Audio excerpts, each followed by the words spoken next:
Hello students, here we have one geometry related problem from class 10.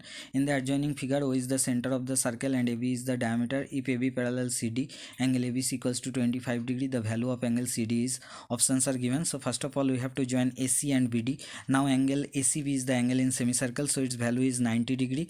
Again, angle ABC is 25 degree. Therefore, angle BCD is also 25 degree because they are alternate interior angles.